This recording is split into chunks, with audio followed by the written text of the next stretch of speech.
We've spent the last few weeks talking about corporate giants and dinosaur-sized budgets, but what happens when the power isn't handed to you by a CEO, but literally falls out of the sky and hits you in the chest? In Robert Townsend's 1993 classic, The Meteor Man, Jefferson Reed is a mild-mannered school teacher who just wants to stay out of trouble. But after a run-in with a glowing green meteor, he suddenly has the stats of an S-rank hero.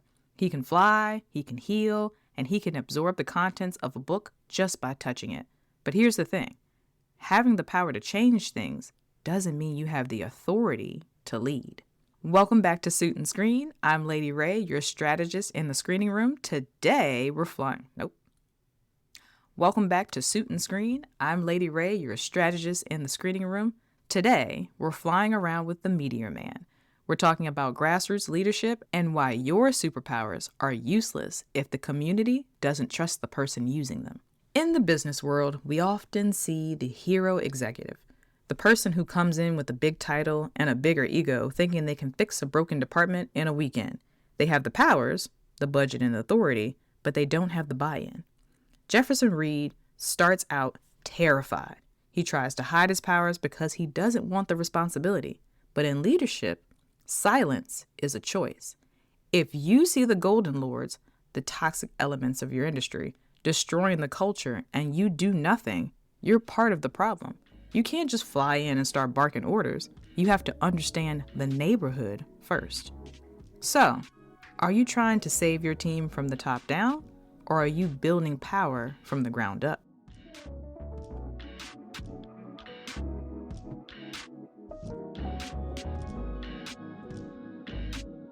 Jefferson didn't win by fighting the Golden Lords alone. He won by organizing the grandmas, the shop owners, and the kids. But you're not fighting a gang where everyone wears black leather and sports blonde fades. Still have no idea why we chose that, but I love this movie, so I don't ask questions. First, you have to identify your stakeholders. In the movie, it was the seniors who had lived there for decades. In your company, who are the legacy employees who know where the bodies are buried, so to speak? If you don't have them on your side, you might as well pack it up. Next, there's the resource allocation, or in this case, the book power. One of Jefferson's coolest powers, at least in the movie, was touching a book and instantly knowing the information. And it led to a very hilarious scene that's iconic at this point. In business, this is market research. You can't lead a community you haven't studied. Next, there's the visible versus invisible impact. Flying around in a cape is front-end flash. It's nice, it's pretty, everyone can see you. But cleaning up the park, planting vegetables, and helping the neighborhood fix their porch, that's back-end stability. True leadership is about the small, consistent wins that prove you're actually about that life. Last but not least, there's the coalition of the willing. Jefferson didn't need a professional army. He needed neighborhood watch. Stop looking for perfect talent and start looking for aligned talent. So what's your strategy? Grassroots leadership is about shared equity. If the community feels like they own a piece of the victory, they will help you defeat it. If you do it all by yourself, they'll just watch you burn out. There's a moment toward the end of the film where Jefferson's powers start to fade. He's losing right when the final boss shows up. Yep, this was the moment. I'm sure I threw my hands in the air and said aloud, "Now?" In your world, this is called the burnout trap. If your entire strategy relies on your personal superpowers, your ability to work 80 hours a week, or your specific genius, what happens when the meteor juice runs out? Jefferson, in The Last Hour, realized that the power wasn't in his fight. It was in his ability to inspire the people standing around him to pick up a brick or a beloved vinyl.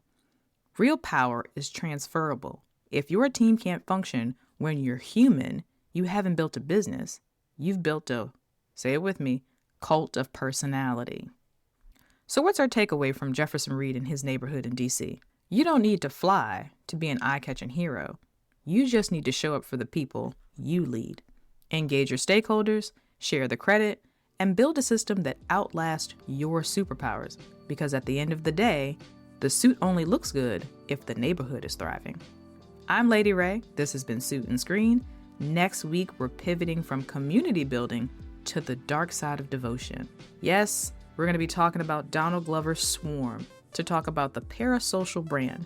We're looking at the danger of losing your identity in the service of an icon and how to tell the difference between a brand ambassador and being a brand casualty. Stay sharp, stay stylish, and remember, you can't complain if you haven't done your part. I'll see you in the next scene.